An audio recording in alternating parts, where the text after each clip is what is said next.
Good evening, everybody. It's time for another episode of Grant Draws.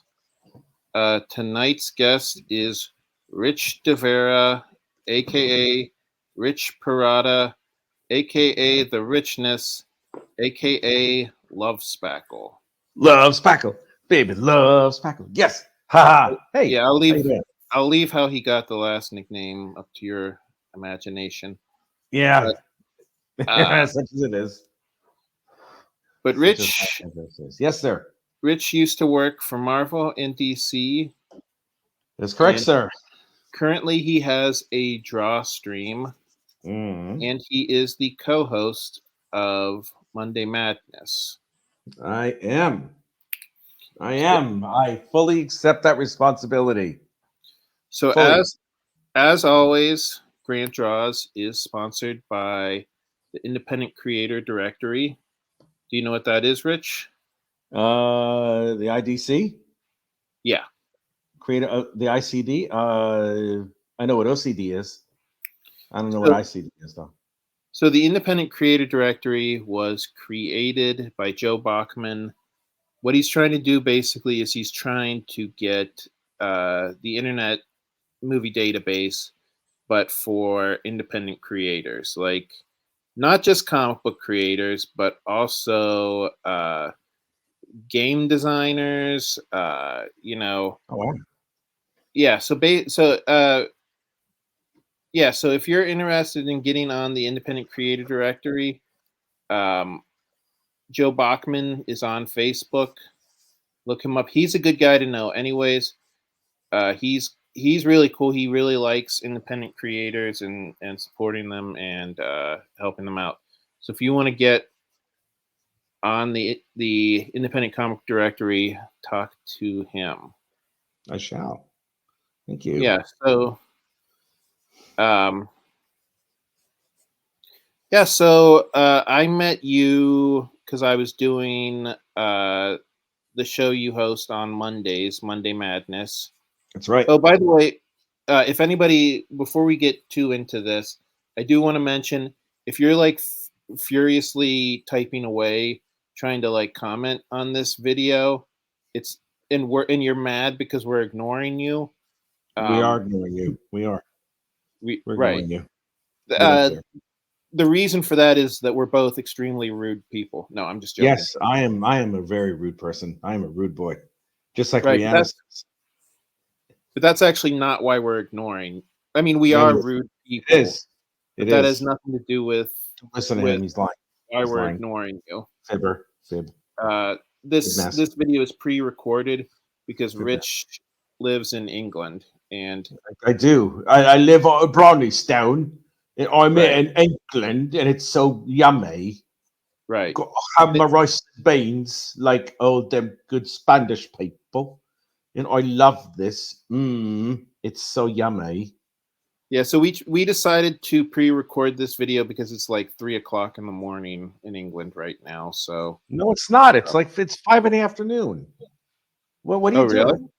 Yeah. Oh Oh my no, God. What do you think? I'm not in I mean when this Nepal. episode is airing. Oh, okay. Yeah, it's gonna air late tonight because the whenever Grant has the show, what is it, 9 o'clock? I'm Yeah. usually 5 hours ahead because England, where I live, it's 5 hours ahead of the Eastern Standard Time. So if he has a show at 9 o'clock, if I was to appear live, which I do wish I could, but I can't because it's literally in the middle of the morning for me. It would be 2 a.m. So Exactly. yeah. So that's just just the way it is at this moment. And Right. right now I'm Exactly. just drawing some silly shit. I don't know. But I'm just drawing. hopefully you guys continue watching the show and you can get some pre-recorded goodness out of this.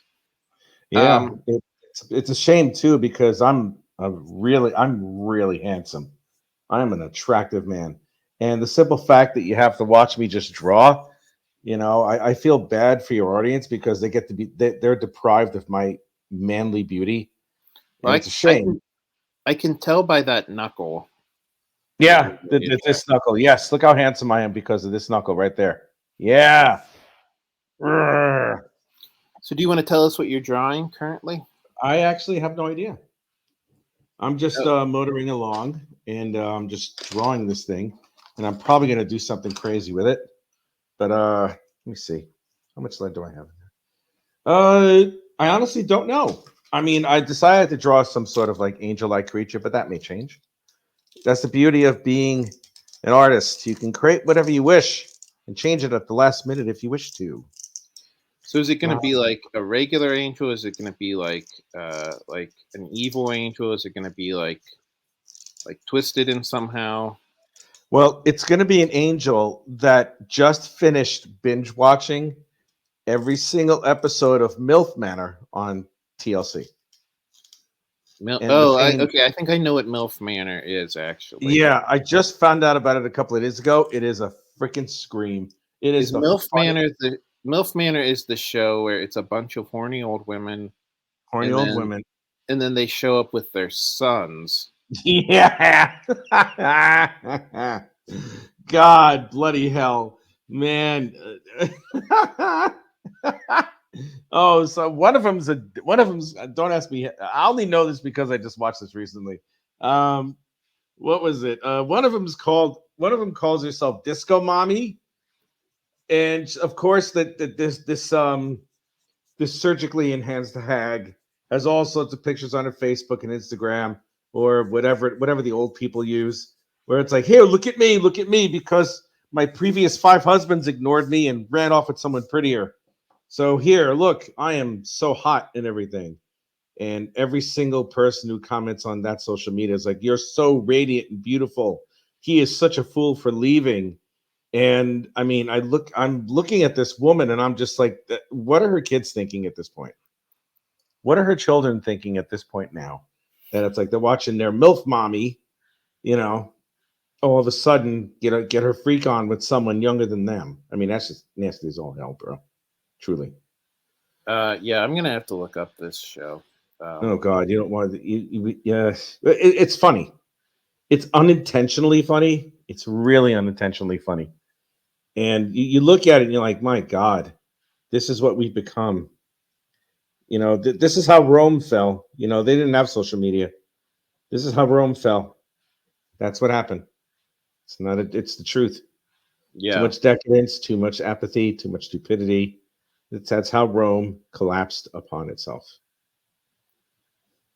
you know what's sad?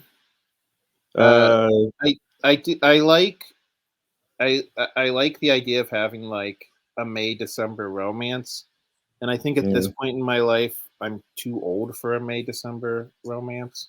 Well, bro, it's already like November, so it's a little bit late. You know what I meant. No, I do. If it's made December, it's November now. I'm like, man, you got well. You know what? You got like a month left. You can get a few quickies in. That's what I would do. I would do strange shit like that. But I mean, my point is, I think a lot of men do fantasize about having like an affair with like an older woman, and at What this point in my depends. life, I'm like, at this point in my life, I'd have to like date like a 60-year-old woman. You know what I mean? There's nothing wrong with that. There's Yeah. nothing wrong with dating a 6-year-old. There are plenty of 60-year-old women who are hot as all hell. But my partner, she's 64, but she has a body of a 24-year-old girl. Oh, really? Damn. Oh yeah. Oh, cool. Gorgeous. Oh, she's hot as hell. I also have really nice deep feelings about her, which I don't like spewing out all over the place. But she's great. She's really great. I also realize that there are probably a few people who watch this video who might be 60-year-old women. So I All right, yeah, go apologize. get them, Tiger. Go get them. If I there are some women who apologize are if 60 years any of old and them who were offended I'll by tell, my I'll tell you, earlier yeah, man. statements. I'll tell you what. If there's some 60-year-old women out there who want to get their freaky freak on, hit up Grant because he'll take care of your business. Well, at He'll this help you with that. He'll help you with the Geritol, and like all this other stuff. That he'll help you with the AARP membership. And go get him, Tiger. Woo! at this point, I'm married. I'm more Oh, God interested. God bless. Congratulations. How long? About 5 years. Well, why would you want to have a May December romance if you're married for 5 years already? Well, I don't. I don't really. Well, you don't. It's fun to fantasize. Although, to be honest Is with you, it? I mean, I don't know. I wouldn't. If I was married, well, when I was married, I was fantasizing about other women, but that's just me because I'm a bastard. But oh really? no, not Well, really. I mean, I get my wife is what 4 years older than me, so that's kind of. Oh, that's lovely. Well, how old are you, man? I am 43. Okay, so that would make her 47. Right? Scandal. I can do math too. Is that I think scandalous? okay. Is that what you said? Scandalous. Scandalous. Yes, sir. Scandal. Scandal.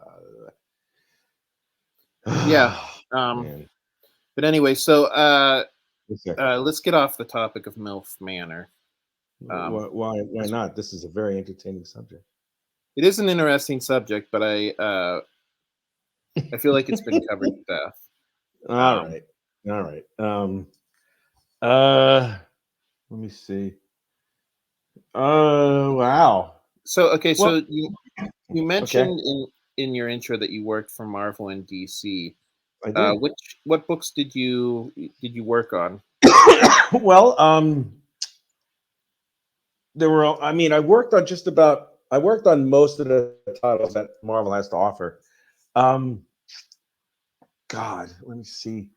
Let me see. Iron Man, New Mutants, X-Men, Captain Marvel, Thunderbolts, Marvel Team Up, Cable, Wolverine. Oh God, so many. Avengers, Avengers this, Avengers that. Um, no Fantastic Four and no Punisher and no Doctor Strange. But I worked on Deadpool. Oh God, I worked on so friggin' many. Iron Fist, Wolverine, Iron Man again. I said Iron Man already. God, I jumped around on so many different titles. I did. And then I did that for about 10 years. And then I stopped and then I started working for DC Comics, where I was predominantly an inker. Well, I was an inker at Marvel and I was an inker over at DC Comics as well. I was an inker for Booster Gold, the Ray limited series, and an issue of Batman Beyond. And that's when I just was like, yep, I'm done inking. I'm tired of it. So Now, did you did you enjoy inking, or were you trying to get into penciling? I don't know. well, I was a penciler for a bit, but what happened was that my penciling skills were nowhere near as they should be. Okay. Well, I mean, they're nowhere near where they are now. My art's far superior than it was before, but still, it wasn't great. But I knew how to draw. It's just that I used it. I learned. I knew how to draw with a brush and ink. So I wound up being an inker, and for all the work that I was doing, I was hired to consistently be an inker, and that was it. So it stuck, and then I got hired as an inker again for DC Comics, and then I just stopped inking, and I started drawing for independent books because I wanted to get my feet wet, and I wanted to see what it was like, so I would have to earn my way through, and I did, and and the rate that I command now is similar or a little bit farther along pencil wise than it was when I was an inker because I'm a Cool. pretty damn good artist right now already as it is. So what independent comics have you worked Oh on? God, I worked for Inverse Press. God, Scales of Time, Scissor Sisters, Age of Yokai, Absolution Effect. Uh, wow. What else? God, I'm not sure. I mean, I jumped on just about a whole bunch of things. And then I started publishing my own book called The Incantessi, and I wrote it, drew it, colored it, lettered it. It's my crowning achievement, and it's a pretty damn good book, from what I understand. So yeah, I'm proud about that. I have 2 issues in the can. I started writing another book called The Roaring, which is about a bunch of flappers whose sole mission is to take over all the underworld of 1920 Chicago.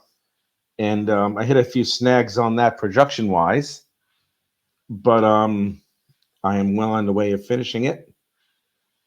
So And is there anywhere that we can get these comic books? Are they on Amazon? Are they no, they're not on Amazon at all. I had what happened? I had a couple of things that happened to me on a personal level, and I was sidetracked on that.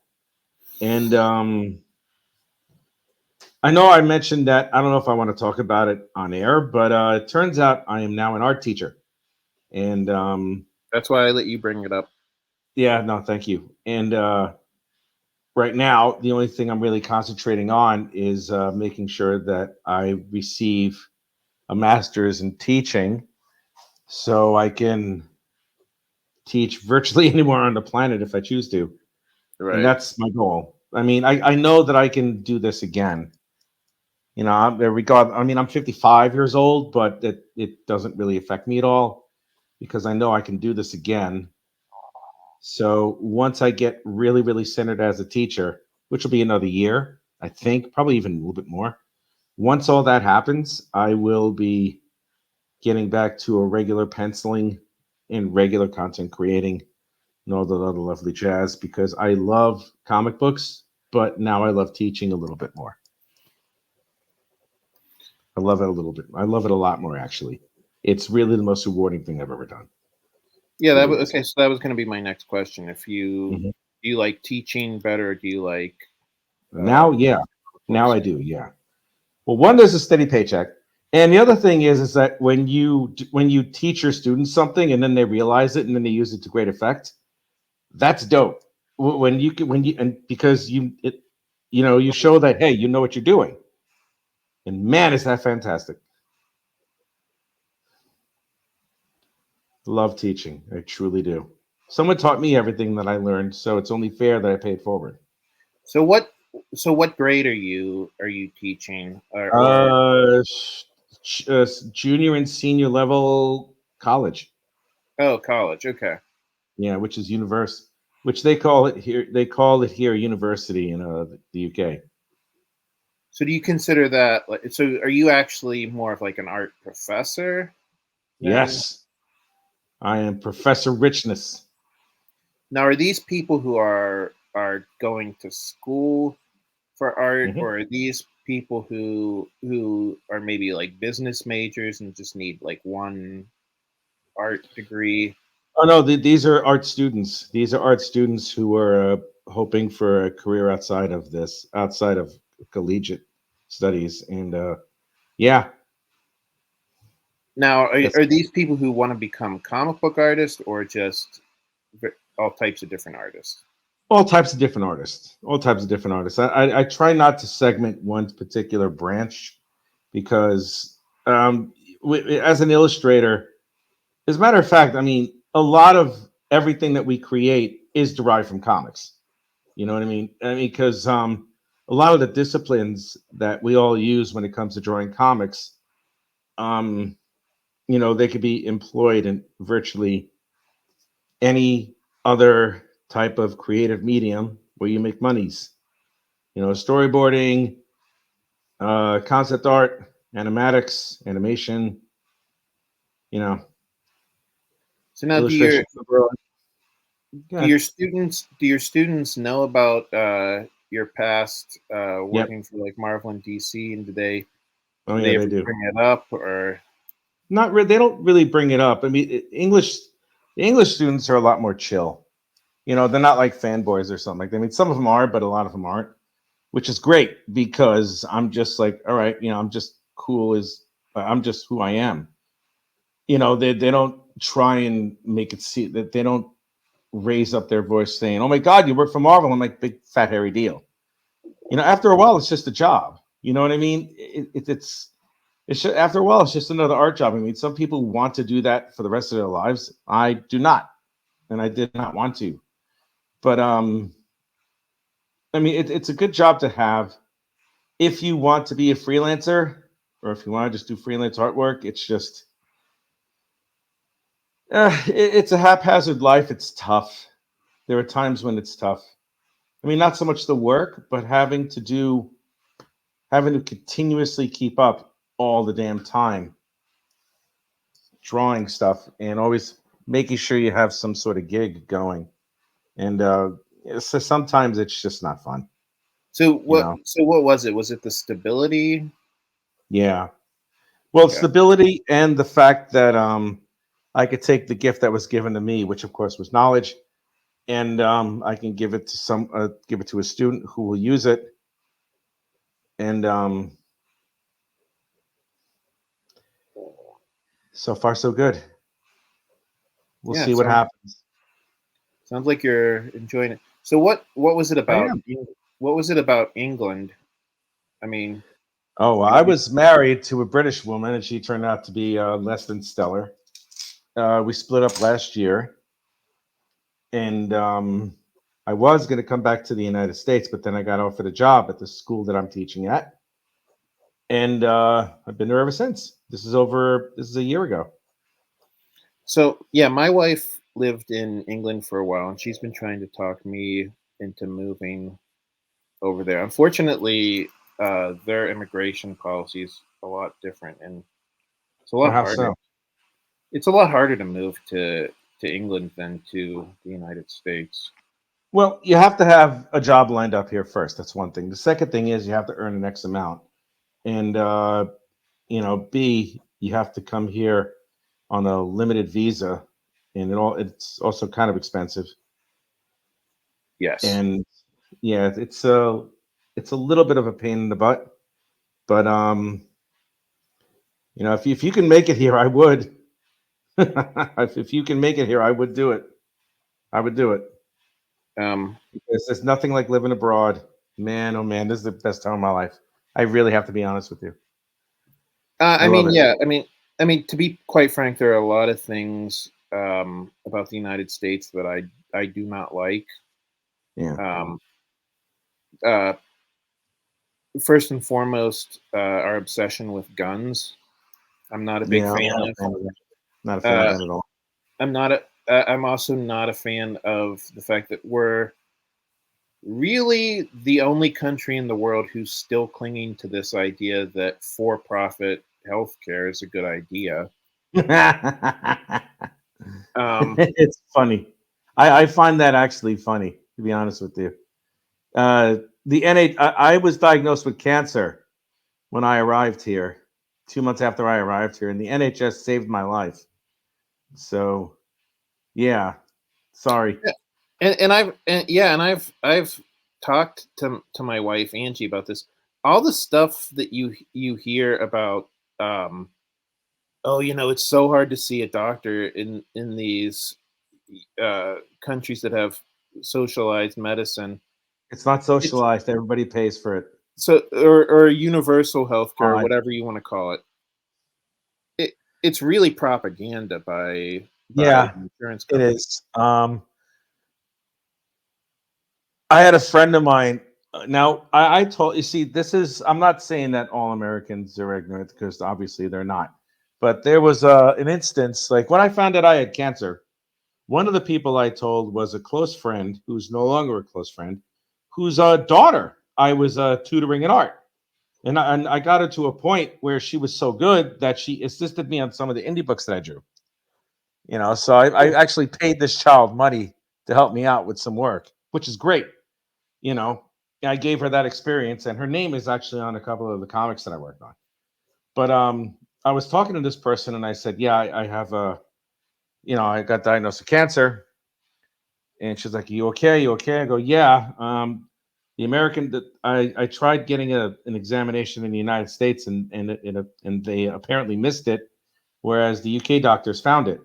And then she goes into, I mean, she was kind of like I mean, to say she's conservative is a mild estimate, And what did she do? She was like, "Well, what was wrong with the American doctors? Why didn't you just go to an emergency room?" And I go, "Well," or something along those lines. I'm kind of paraphrasing, but the gist of it is the truth. I was like, "Well, they missed it, and it was pretty obvious what they missed." I got a second opinion when I came over to the United Kingdom from the NHS, and I went for a sonogram, by an actual doctor instead of someone who's trained to do a sonogram for like 6 weeks or something, and then it gets sent off to a lab, wasting precious time.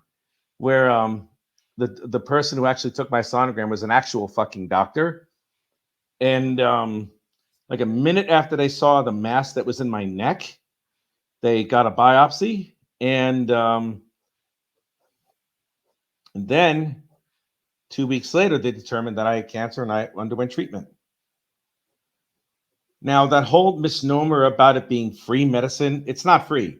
Every single person in the United Kingdom who works or gets a pension or gets any type of government help, all that goes back into the NHS. All of it. Right. Yeah. So the NHS pays for itself. And not every single person in the NHS has cancer. Not every single person in the United Kingdom has cancer. It all balances out. It really does. And she was Right. debating me about this. She was debating me about this. And then she goes to me and she, just like you said a minute ago, it's like, well, one of my friends went to England. One friend went to England and she had to wait a full 2 hours at the hospital. And I'm like, well, did she have to pay for it? And she goes, no, that's not the point. But I guess that's what happens when you get free healthcare. And I go, no, this is not free, sweetheart. Everybody pays for it through their taxes, which is something the United States can do about 10 times over. But insurance companies, they need to make sure they get paid. So it's just Well, it's not only that, but the insurance companies have lobbyists who have basically bought and sold our politicians. Oh yeah, absolutely. into not passing this. Yeah, of course. legislation. And you're going to get people who actually believe that gump, and then do everything they can to perpetuate the arguments perpetuate the lobbying arguments that are given. So, I after a while, when I was talking to this person, I was just really getting exhausted because I'm listening to her and I go, well, I have no idea why you think this is the most important thing. And then she goes, well, all the doctors from all over the world, they come to the United States because it's free, because we're the land of the free, and they get paid a lot. And I'm like, there are doctors from all over the planet who get paid here too. Right. They come to the UK. So after a while, I just got tired of it. I'm like, you know what? I'm sorry. I really do. I just told you the most important thing in my life. You're the first person I told. And here I am listening to your Fox News uber fake Christian agenda about how medicine should be only for those who love Jesus or whatever. And then she freaked out. She started yelling, like typing in capital letters. I'm not even Republican, blah, blah, blah. Don't ever talk to me again. I'm like, okay, bye. And that was it. And I didn't hear from her again after that. And that was it. And I was like, okay, bye. Yeah, I mean, when you bring a political argument to something as asinine as the subject of healthcare and how America's healthcare is so much better, even though it isn't, or it could be, but you have, just like you said, you have lobbyists doing all that shit. Yeah, it is pretty shitty. It really is. But I mean, I think the thing, like, I mean, in that moment, you probably needed support more than you needed somebody. Yeah, that's why it took me a while to tell her to go fuck off. Yeah. Yeah, man. I kind of needed that more than anything else, to be honest with you. I really did. And all she did was just talk about how great America's healthcare is and how I'm living off the teat of a government or something. And I'm like, well, ever since I've been working, I've been paying into the NHS. So yeah. Yeah. Thank you. I mean, yeah, I mean, I understand what you're saying. Like, I mean, it's not free healthcare. It's not free healthcare. Anybody who says it's free healthcare is an idiot or does not want to understand that it's not free. And that's not how it works. But the other thing that people need is out the window when it comes to stuff like this, man. I'm sorry. I don't give a shit if anybody hears this. But the other thing that people in the United States need to understand is that if we got all of these big businesses out of healthcare, like, your insurance premiums would actually be like how do I put this? The raise in taxes would be way smaller than what we're paying for insurance every month, Oh God. I can't. Sometimes it's just at a point where I listen to some of the arguments that some of these people have when it comes to any type of health insurance or health care, and I'm just like, well, you're kind of wrong, and I'm sorry, you're wrong on like a whole. I mean, when you live abroad and you see from the outside looking in what the United States government does to its citizens and how the citizens just accept it as reality, it's actually a shame. It's really a shame. I have no plans on returning back to the United States. If I do, I'm going to do everything I can to come back here because it's just simply, it's not worth it. It's not worth it.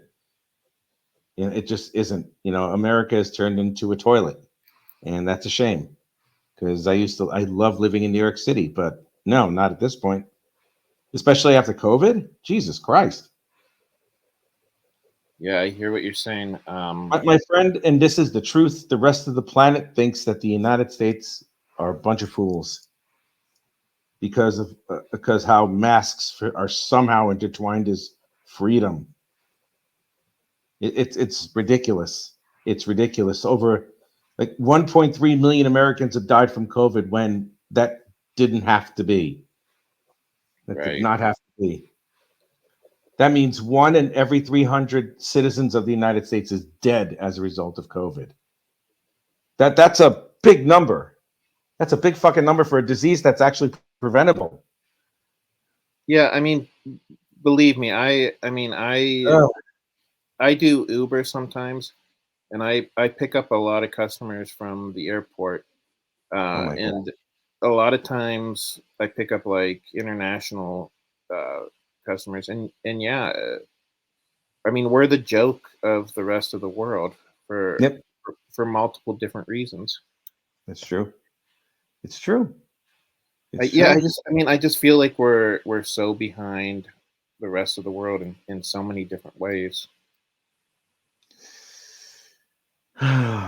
It's. I mean, I don't know what the point is. I mean, there's no American exceptionalism.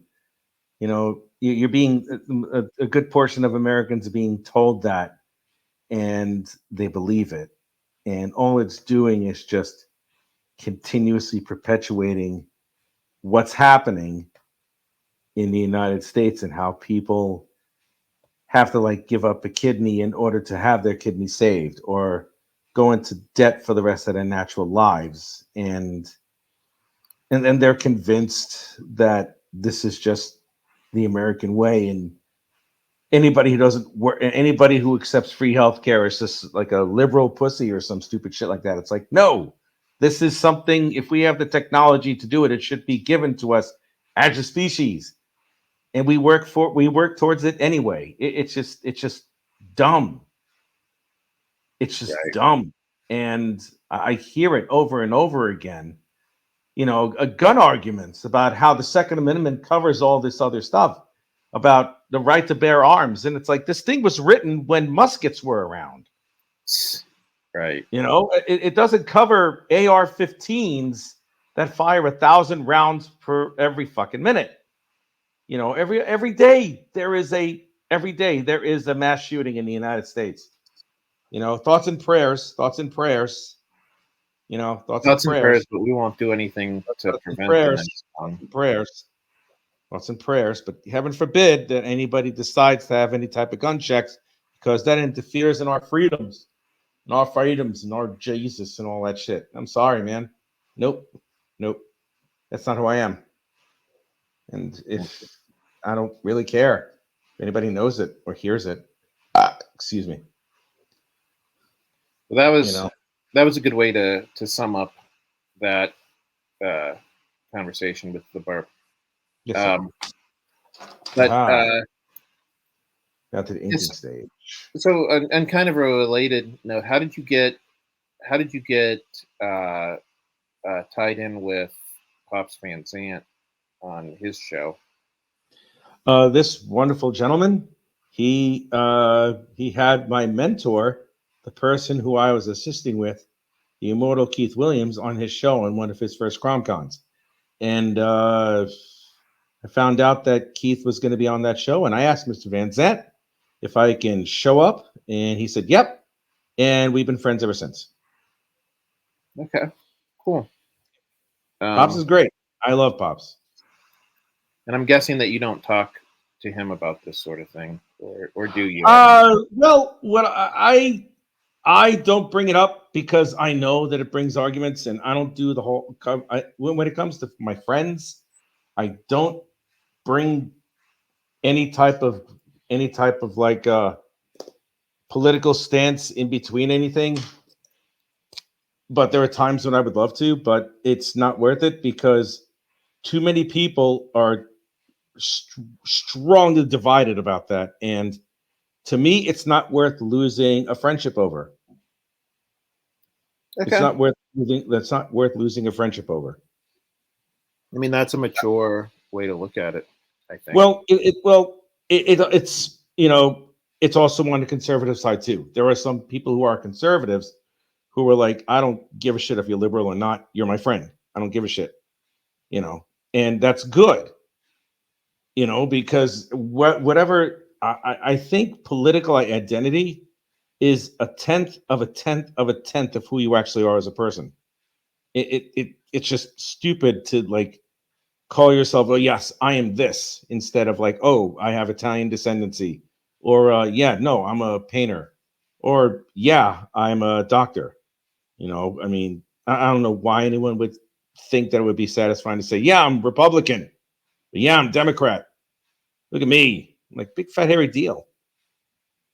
I think it's foolish to align yourself with any type of party because first off, both of the parties, they don't like us anyway. They don't. We're less than they are, according to them. Democrats they may say that they want to have as much equal rights, if no more so, than everybody else, but they're in the same bed with the same people that Republicans are paid. They are. It's the truth. Yeah, It's I the mean, God's honest truth. I can't Hillary remember Clinton who. is worse. I can't remember who said it, but somebody said basically the difference between Republicans and Democrats is that Democrats have been bought and sold by a slightly less scary group of lobbyists. Yeah, that's it. That's it. Um, It's if we want to talk about how great Democrats are, quote unquote, all you have to do is go back and look at Slick Willie, Bill Clinton. I mean, because this guy was a crazy philanderer, all sorts of back dealings. I mean, he pardoned Mark Rich, who owed billions of dollars in taxes. he I forgot who else he pardoned, but there were a bunch of people who were within scrupulous laws that have been broken that he pardoned at the last possible friggin' second. The man was also responsible for NAFTA, the North American Free Trade Agreement, which essentially allowed corporations to leave the United States to go set up plants elsewhere for pennies on the dollar, thereby taking jobs away from your average American worker. So it's not all Republicans. Democrats are shit too. And Hillary Clinton flip flops more than your average pancake when it's being cooked. I mean, this person is completely disingenuous. She always has been. She always will be. And if yeah, we're going to use her as a benchmark, no, she has. She really has. I do not like her. I do not like her at all. And if Barack Obama was not running for president in 2008, I would have voted for McCain. And McCain is as conservative as anyone, but at the very least, he has some sort of sense to him. right. I mean, I respected John McCain, especially when he was alive, especially when he spoke up against Trump, because I hate Trump. I Right. used to live in New York City. He's a piece of crap. He really is. A I lot mean, of a lot of people who vote for him don't understand how much of a scumbag he is, and it's the truth. oh, I preaching to the converted. Oh yeah, Um, I know. but yeah, yeah. I mean, to me, there's a difference between people who um, you might disagree with them, but you can still respect them. For instance, Well, somebody like John that's the thing. McCain. It's so silly. I'm not going to not be friends with someone because of a political affiliation, no matter how extreme or no matter how gentle it is. That doesn't make up a person. That does not make up a person. You know, and my friend and the woman that I spoke about, she's just an outlier.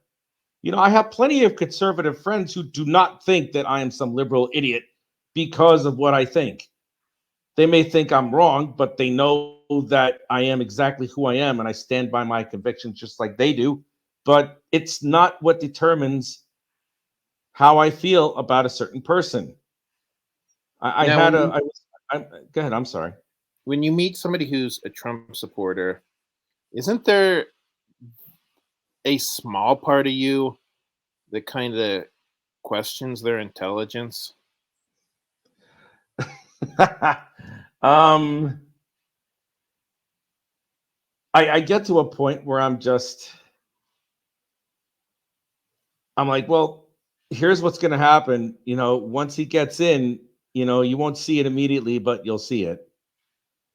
You know, I mean, this man has never paid anyone that has worked for him. He Yes. stiffed everyone. That this man is a deviant bastard, and if you want to vote for him because I'm like, okay, but you know what will happen after that. You know, I I mean, that's mean, yeah. I mean, they that's the will. thing He that will blows rob my every mind. single. He will rob every single person blind, especially the people who vote for him. The He I that mean the will happen.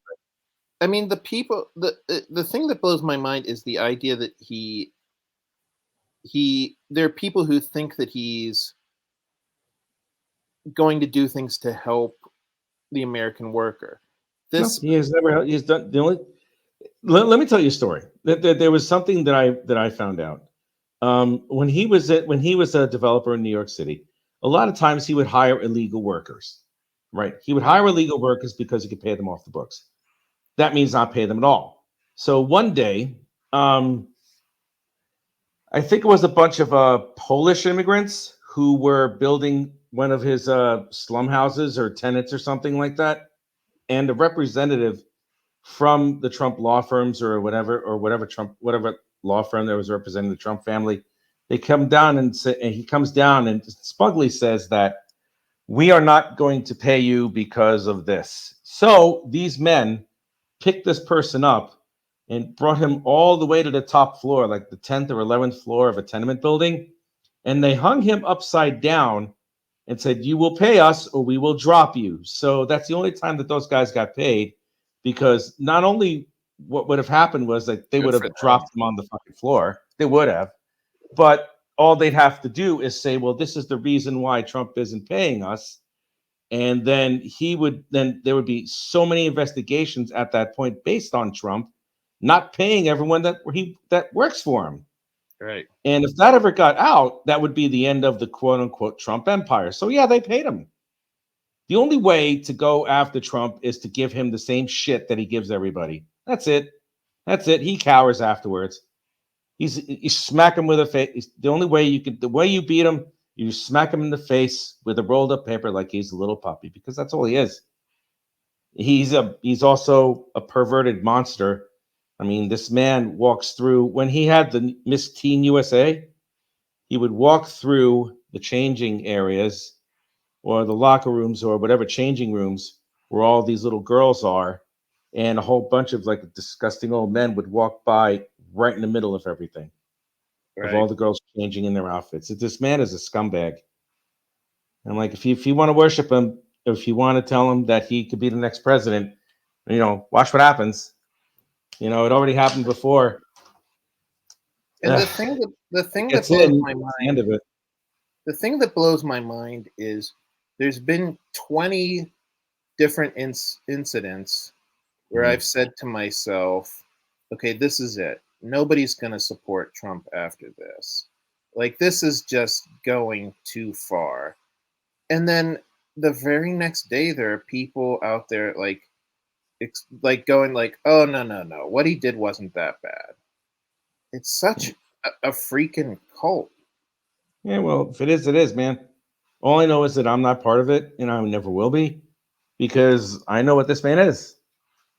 I know what he is. I've seen him. I've seen his actions in action. You know, I lived in New York City most of my Right. life. I know what this man is capable of doing. He's ruined businesses of families that I've known for decades. A lot of construction businesses were in Staten Island, New York, where I lived, where I grew up. And he did the same thing to them after they finished building whatever they were going to do. They didn't pay. He didn't pay them. And what would happen is that a lot of these building places, a lot of these contracting places, they would bring him to court, and all the Trump lawyers, all of Trump's lawyers, would just ask for continuous, uh, delays and continuations. Now, it's one thing that the lawyers for Trump can do that all the time, but a small business, relatively small business, cannot do that because they still have to pay the lawyers that are representing them. So it's Right. either you go bankrupt by, excuse me, you go bankrupt by continuously going after us, or you eat it and you just get the hell away from us. And a lot of times that's what happened. And a lot of times a lot of businesses went under because of that. Yeah, Exactly. Trump's a piece of shit. He's a terrible man. He's not even a man. He's a terrible being. And there's nothing appealing about him at all. And the reason why so many Republican governors or senators support him is because they want the votes. They hate him just as much. They hate him just as much, but they need his votes. They need his votes. That's why they back him. Not Yeah, because I he's a mean, great man, but because he's a scumbag who has the eyes and ears of their constituents. That's it. so I was thinking it would be nice if we had Be more nice than if he just, was dead. it'd be nice if we had more than just a two-party system. Yeah. Um, if what I would like to do, what I would like to see happen is if the Republican Party um, like broke up into two different parties, because there have to be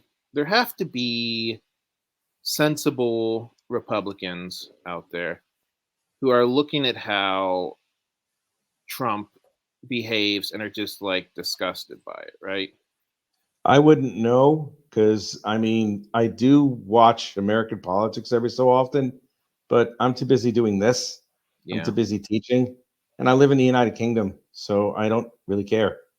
After a while, I mean, I get animated when I talk about it, but after a bit, I'm just like, it's enough Yeah. because the only thing it does is just raise my ire, and I know what again, if they know what if they are, they're complicit.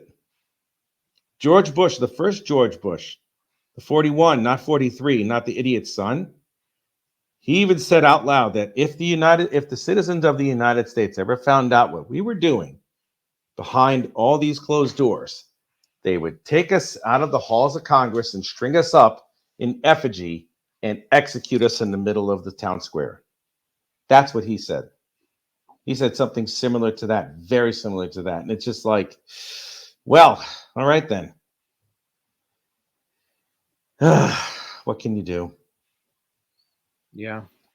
Hardly anybody can do anything because if one person does something, it's not enough. It's hardly ever enough. Well, yeah. I mean, uh, I don't know. Yeah. I mean, I wonder. I don't know. Let's get off of politics. Um, Okay. yeah. Sorry.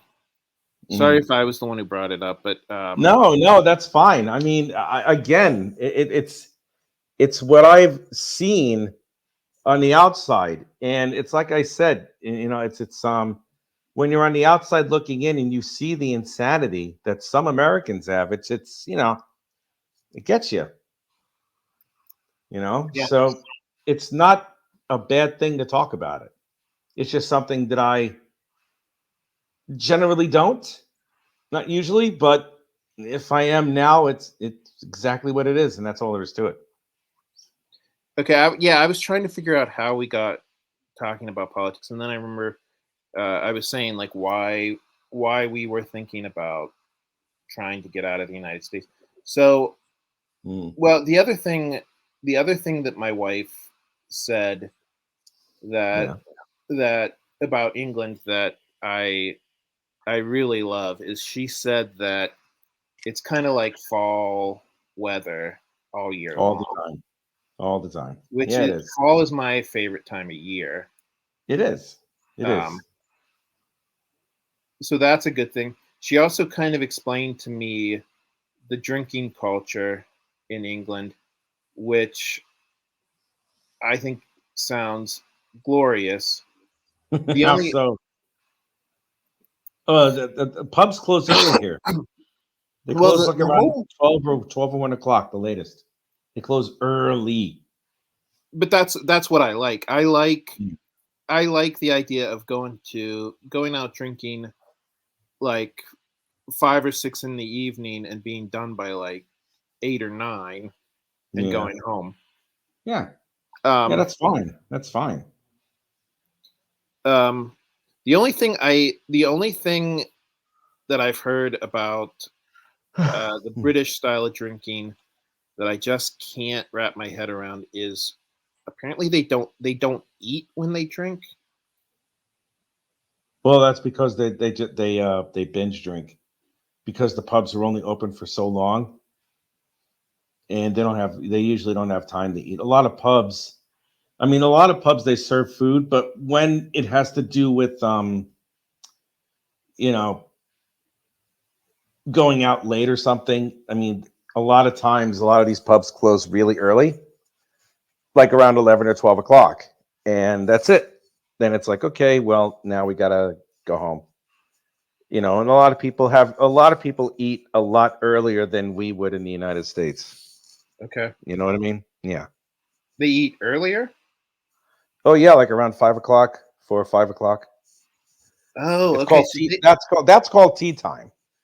And then okay, if anybody decides to have dinner, it's a little bit later. I usually have dinner earlier or something along those lines, or either later. I don't really care, but whenever I decide to eat anything, it just happens. So so okay. it's So the idea is you go home, you eat dinner, then and and then you then go okay, out and you go all that stuff. okay. Yes.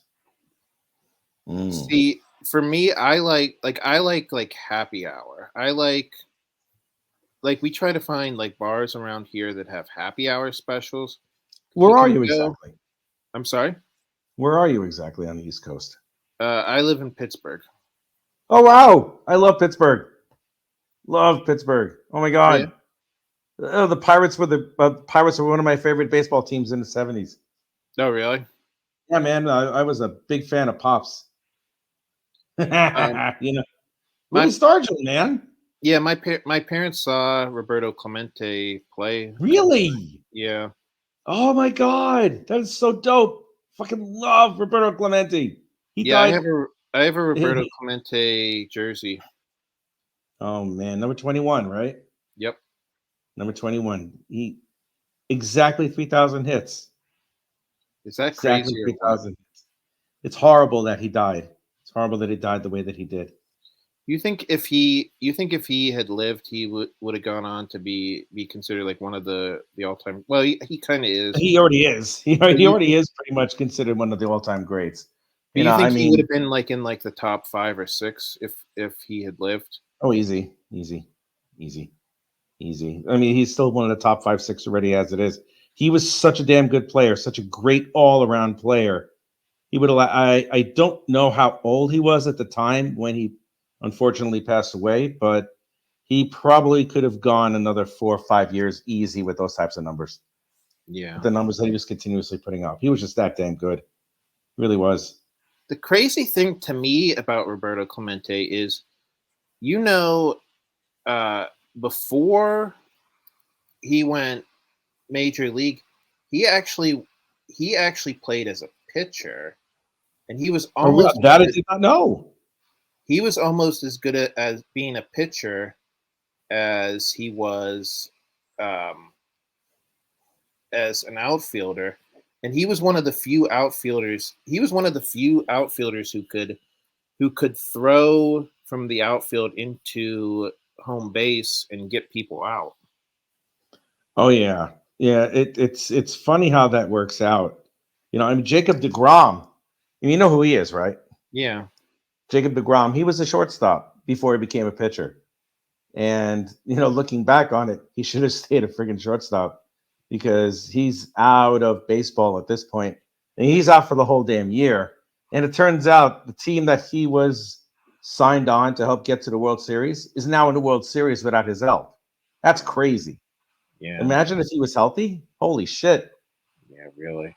Oh, he was ungodly. He is the only Cy Young Award winner that I know of who had a losing record. Is that crazy? He was. What year? Let me see something. I'm going to check up. Jacob DeGrom, Cy Young. Okay. What years did Jacob DeGrom win the Cy Young? He won the Cy Young in 2019. Led the NL in strikeouts. Won the Cy Young in 2020, where he led the National League in strikeouts. Let me see something. One of those years, it was a losing record. He had a losing friggin' record. That was crazy. Oh, is that crazy? He won back-to-back Cy Young awards. He was he won the 2018 Cy Young Award. Christ, what was his record? Oh, he finished the record. He finished the season 10-9. He finished 2018 10-9. Barely over 500. Where's the one where he? Jesus, man, I could swear that he had a record that was a losing record. I could have sworn I saw that. I if I'm wrong, I'm an idiot. I apologize. But Well, 10-9 man, is almost a losing record. well, it's 500, but it's like, how do you win a Cy Young? Oh yeah, his 10 wins were the fewest in history by a Cy Young award-winning starting pitcher. That's crazy. Crazy. It's because he was just so dominant. Now, you think that was because he was just on a bad team? Yeah. Oh yeah, the Mets offense was putrid when he was pitching. He showed up at the wrong time. It's like if he showed up a couple of years later when Pete Alonso started really cracking home runs all over the place. Even though in his rookie year he had 53, fuck you, Aaron Judge. It's like he was, if he had a lineup behind him, if he had an actual lineup behind him and he was somewhat healthy, there would probably be a year where he would win more games than Denny McClain did in 1968. So what's your current team? Who do you cheer for currently? Well, if it's not the Mets, it's whoever is playing against a team that I despise. And fuck the Arizona Diamondbacks because they don't deserve it. And the Texas Rangers have been to the show maybe a couple of times, and they both lost out. And those guys deserve it. Just give them the damn thing for the year. It's like it'll be their first championship, their first World Series championship ever if they win tonight against Arizona. That would be And awesome. well, quite frankly, I hope they don't win in Arizona. I want them to win in Arlington, so then Right. they can have like the screaming cuckoo crazy Texas fans running around all over the place screaming, "Yay, we did it! Yay!" But if they're going to win there, they're going to win there. I mean, you can't have a game 7 every World Series. I mean, 1990, I think it was the Cincinnati Reds. They just swept the A's like Right. 4-0, like it was nothing. Right. I do remember the Yankees intentionally losing Game 5 in Philadelphia so they can win the championship in Game 6 in New York City, which is messed up. Really? But yeah. Oh, come on, they were destroying the Phillies. They were pasting them all over the place, and it's like, yeah, we want to win at home. They didn't put their Wow. A game on Game 5. They're like, here, we'll put the scrubs in. They didn't do that great, and then it's like, okay, we lost. Let's go back to New York City, where we have a home field advantage for the next 2 games. That if somehow Philadelphia wins the next game, Game 6, that'll be the end of it because Philly won't have a chance because they wouldn't be able to hear anything from the screams of Yankee fans. And they lost Right. anyway, so it doesn't matter. Yankees pasted them. I'm not the only time I was ever a Yankees fan is when Derek Jeter was the shortstop. That was it. Yeah, I don't understand. I don't know. Uh, What? What? for for me, it's hard. I wish that there was some type of thing out there to make it a little bit more fair for like teams like like the Pirates who just can't afford the big names. Well, you see, one of the big problems with it is one of the things that I've watched quite a few documentaries on, you know, disparity within baseball in and of itself, and especially with teams ownership. But a lot of teams, they keep the cash from the salary cap. They don't invest it in players. They keep the cash. The most notorious one out of all of them is the owner of the A's. He keeps fucking $70 million and puts it in his pocket. Doesn't do anything to improve the club. Doesn't do anything to improve the stadium. Doesn't do anything else. And as soon as he moves the Oakland A's over to Las Vegas, he will sell that team and he'll make a few $1 billion profit. I mean, that's on him. If he wants to do that, that's up to him. But, he's just taking his little selfishness and moving it to another city, therefore depriving Oakland of it probably, I think, its last professional sports team. Because they had the Golden State Warriors, they're gone. They had the Oakland Raiders, they're gone. Yeah. And that's about it. Once the A's leave, there's not going to be any type of professional team there. And that city is already turning to crap already as it is. I mean, if you think San Francisco is bad with its homeless problem, Jesus Christ. Oakland's worse, far worse. I mean, Oakland's been like that for a long ass time. It just hasn't been talked about because it's just so common at this point.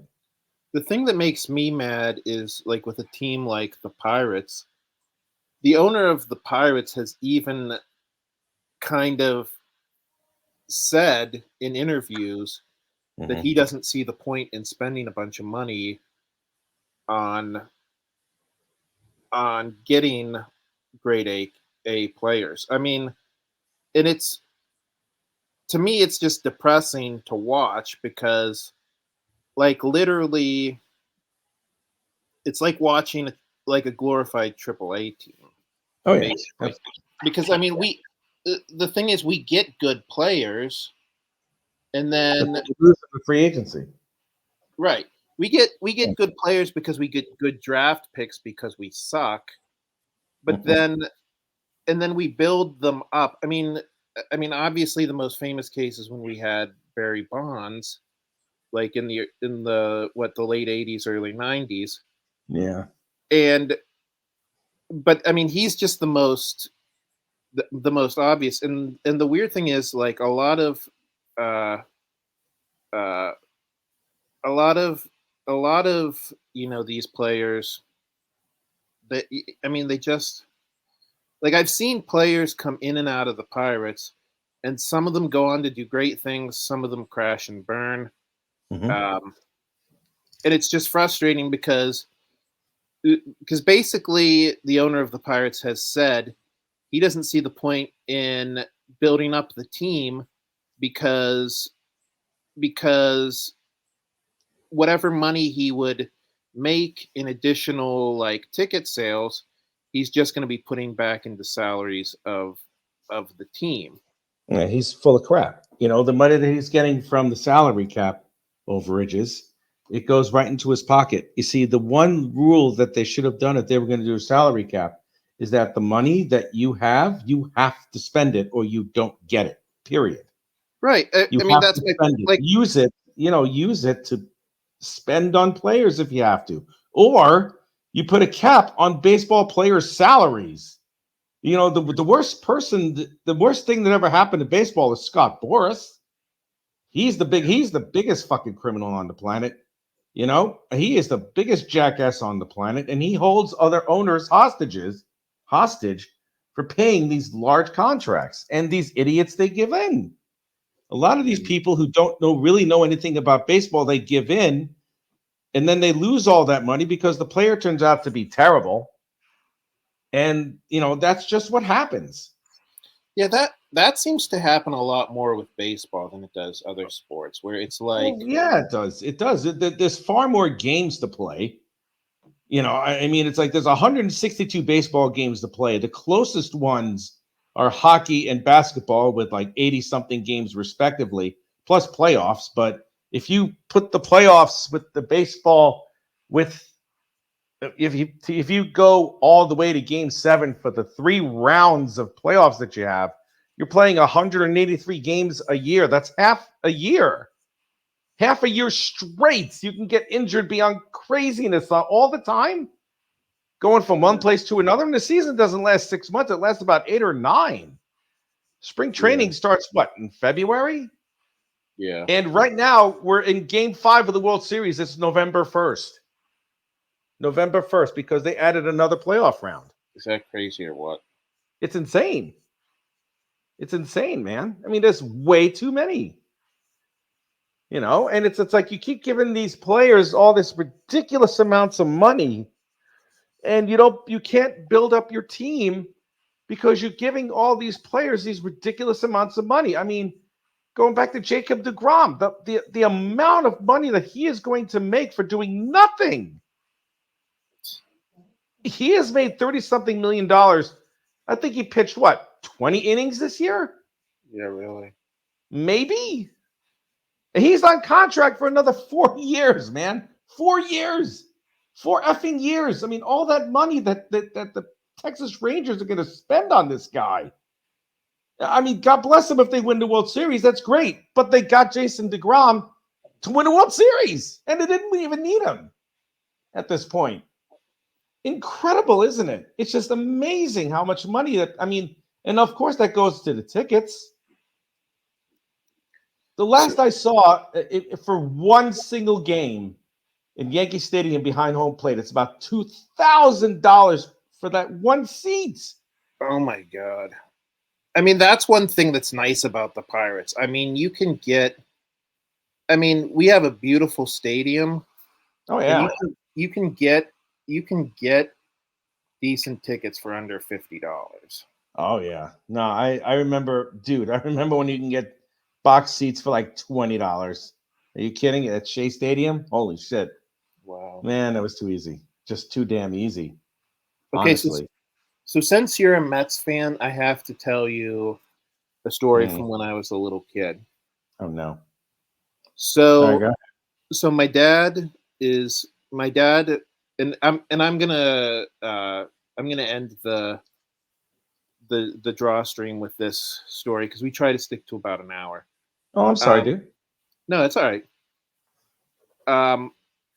But okay, so my dad was taking me to an autograph signing for some Pittsburgh Pirates. All right. And there were two different players that were at this autograph signing. I'll tell you who they were in a minute. So my dad says to me, "We don't have time to wait in both of these lines. Mm-hmm. We only have time to wait in one of these lines. Which one of these players do you really want the autograph for?" So the two players were Barry Bonds and Bobby Bonilla. Bobby Bonilla. You want to hear something crazy? What a joke he's become. Holy shit, he's a meme at this point. You want to hear something crazy? I saw somebody wearing a Bobby Bonilla jersey at a Pirates game recently. Wow, that guy's gonna get laid later. Honestly, I couldn't believe they actually made a a Bobby Bonilla jersey. Oh my god! So anyways, to finish my story. Yeah, I'm sorry. Go ahead. Being a dumb freaking kid, oh no! I say to my dad, "I want to meet Bobby Bonilla." Oh my god! So Are you kidding? I could have Barry Bonds' autograph, like the home run champion of all time. Yeah. But instead, I have Bobby Bonilla's. Their names are so similar, I keep getting them mixed up. Well, my friend, I gotta tell you, when the Mets got him back, they restructured his contract, not knowing how bad it would have been. He will be paid million point two or $1.3 million per year until the year 2037. The Mets have to cut him a check every year of over $1 million Is for that insane nothing. or what? For nothing. He'll be 70 by the time he finishes collecting. That's incredible. Because that money was going to be deferred because of the Wilpons. They dealt with that Bernie Madoff guy. Yeah. And that's the reason why the Mets were so terrible for such a long time, because the Wilpons, they dare not invest any money because they didn't have any money. They were barely making everything by. They lost so much money with Bernie Madoff that it almost bankrupted the team. That's kind of the reason why they sold the team, and in a way, that's a good thing because they were crap owners to begin with. But I don't know. Yeah. I mean, the new guy, he just spends way too damn much money of his own personal money for Max Scherzer, who's good, but yeah, and then they have Justin Verlander for like a day or two. I mean, I have no sympathy for you because they can't be worse owners than the Pirates owners. Well, the Pirates owners are keeping the money that they're given. The Mets owner is just so stinking filthy rich as a result of being a hedge fund manager. And if you've ever seen Wolf of Wall Street, that's exactly what a hedge fund manager is. Right. He's kind of a scumbag, and he's probably swindled billions of dollars out of people's, investments and shit. So yeah, he's not that great of a person either. The difference between the Pirates owners and the Mets owners is the Pirates owners don't want to spend any money, and the Mets owners spend it on stupid shit. Well, you know what? When you get a new toy and you want to do everything you can to make sure that this new toy shines, you spend as much money as you can. God bless him. He is the owner of the Mets is a true, absolute Met fan. He loves the Mets. That's why he's doing what he does. But now it's going to be a little smarter, and hopefully the Mets will do a little bit better. But with the money that they have, if they can't do better, then just stop playing baseball, because it's enough after a while. But yeah, man, thank you for having me. Oh my God, this is such a spirited conversation. I want to come on your show again. Yeah, I feel like we kind of talked about everything, right? Just about. Oh, does that mean we don't talk anymore, man? Whatever. Man, all right, well, I had a good time on your show. Yeah, thanks. I had a good time on your show. Let me know if you want to have me on either of your shows. Oh, you are invited anytime. Show up. Okay. You could show up on the Draw stream every Sunday for all I care. I'm dead serious. Show up on the Draw stream every Sunday. I would love to have you. Yeah, and the crazy thing is, I'm so bad at self-promotion. I forgot to mention that I have a Kickstarter out now. Everybody who's watching this, check out Beowulf 6. Yes, please do. If you missed any of the previous issues, you can check those out too. But I might get in touch with you. Well, or no, I can't do it this Sunday because I'm doing a convention. But maybe next Sunday. Yeah, definitely. You're invited every week. Trust me. All right. Thanks, Rich. Thanks, man.